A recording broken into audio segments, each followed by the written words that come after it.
In the Middle with Mr. D1 at blogspot.com with some teaching tips for Lesson 26, Day 2 of my sight singing program, S-Cubed, available on Teachers Pay Teachers at Music in the Middle with Mr. D.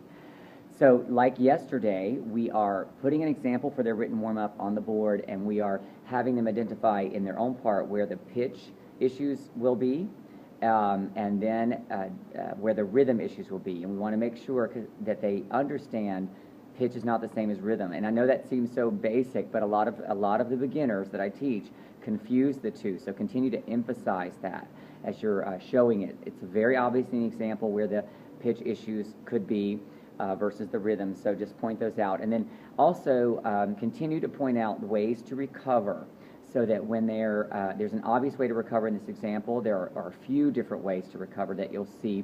One is that there are some unisons in the end of the example, and of course the last measure is where they should all recover. We want to keep emphasizing those things so that they can, have those recovery strategies and that they are listening for unisons. It's really helpful with all of our literature, obviously. Then the group rhythm exercises in 2-4 today. I'm trying to vary it up because we've been singing a lot in 4-4 with our sight singing, because that does help them be more successful in the early days. So I want to throw this 2-4 example in. Focus on, again, having them listen for the unison measure.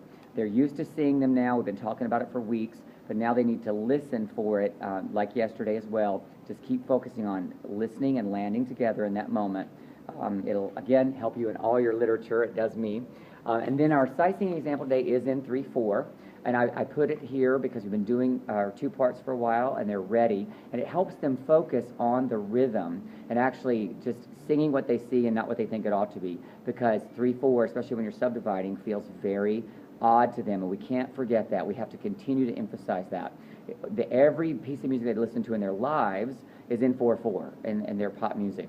So this, we have to always bring this up and say, make sure you sing what you see. It's not going to feel right. You can't go by how it feels. You have to just be accurate at the moment. And we can share with them, as I do on some of the notes here, that they will, and later in life, as they get more experienced, be able to sing with expression and sing, with feeling more in 3-4 once they get used to it more. But they're still such young and experienced singers.